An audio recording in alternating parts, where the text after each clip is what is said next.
আসসালামু আলাইকুম গাইস, কি অবস্থা সবার? কেমন আছেন? আশা করি সকলেই ভালো আছেন, কিন্তু আমি ভালো নেই। একজন প্রবাসী হিসাবে আমি ভালো নেই। আগে ভিডিওটা একটু ভালো করে দেখেন, তারপরে আমি কিছু কথা বলতেছি।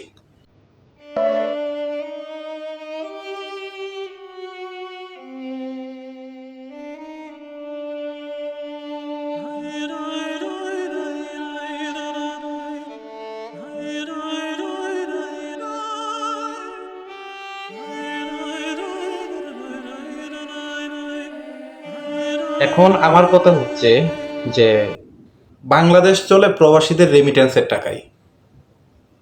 বাংলাদেশ চলে প্রবাসীদের রেমিটেন্সের টাকায়। আর সেই প্রবাসী যখন নিজের পাসপোর্টের জন্য যায় এম্বাসিতে, বাংলাদেশ হাই কমিশনে, তখন তাদের সাথে যেই অমানবিক আচরণগুলো করা হয়, তারপরেও বাইরের দেশের লোক দিয়া, নেপালের সিকিউরিটি গার্ড, তারা কিভাবে সাহস পায় মানে একটা প্রবাসীর কলারে ধরার, কিভাবে সাহস পায় লাঠিচার্জ করার? বাংলাদেশ হাই কমিশনে দায়িত্বরত যারা আছে তাদের কি চোখে পড়ে না এটা? তাদের অনুমতিতেই কিন্তু এই কাজটা হয়েছে, লাঠিচার্জ করছে প্লাস হচ্ছে কলারে ধরছে। এটা কতটা যৌক্তিক?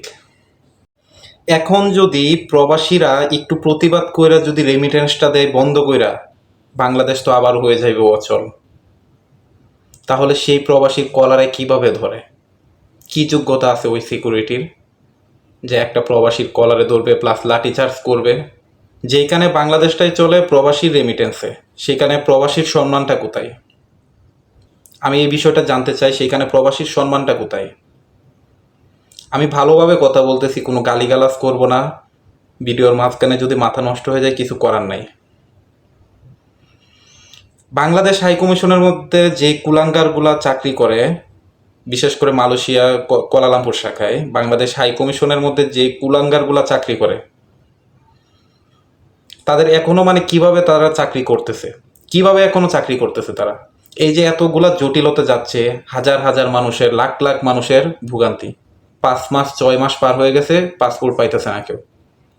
তো এত ভোগান্তির পরেও যদি সেই প্রবাসীর কলারে ধরে, কলারে ধরার পরে লাঠিচার্জ করে, তারপরেও বাইরের দেশের একটা লোক, দেখা গেছে হাই কমিশনের ভিতরে যারা আছে দায়িত্বরত অবস্থায়, তারা নিজেরা এই কাজটা না করে বাইরের দেশে সিকিউরিটি দিয়ে সেই কাজটা করাইছে। তো এখনো তাদের চাকরিটা কিভাবে আছে আমি চিন্তা করতেছি।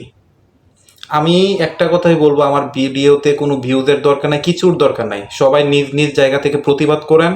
প্রবাসী যারা আছেন সবাই নিজ নিজ জায়গা থেকে প্রতিবাদ করেন, যাতে অন্তত বাংলাদেশ হাই কমিশনে যতগুলা স্টাফ আছে প্রত্যেকটা স্টাফকে পরিবর্তন করে সুন্দর একটা হাই কমিশনের মধ্যে সুন্দর একটা ব্যবস্থা করে দেওয়া হোক, যাতে প্রবাসীরা ভালোভাবে সেবা পায়।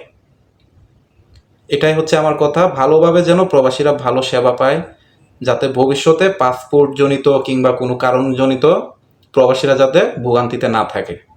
আমি কিন্তু এই বিষয়টা নিয়ে, পাসপোর্ট সংক্রান্ত কোনো বিষয় নিয়ে আমি আগে কখনোই আমি ভিডিও করি নাই, এখনো করতাম না যদি আমার সামনে এই ভিডিওটা না আসতো। কিভাবে একটা বাইরের দেশের লোক দিয়া লাঠিচার্জ করায় প্লাস হচ্ছে একটা প্রবাসীর কলারে ধরায়? ওই সিকিউরিটির কি যোগ্যতা আছে একটা প্রবাসীর কলারে ধরার? তো যাই হোক গাইস, আমি আশা করি ভিডিওটা প্রচুর পরিমাণে শেয়ার করে দিবেন এবং প্রত্যেকের নিজ নিজ অবস্থান থেকে প্রতিবাদ করবেন। রেমিটেন্স যদি আবার বন্ধ করে দেওয়া হয়, প্রবাসীরা যদি রেমিটেন্স বন্ধ করে দেয়, বাংলাদেশ কিন্তু আবার অচল হয়ে যাবে। কথাটা মাথায় রাখবেন।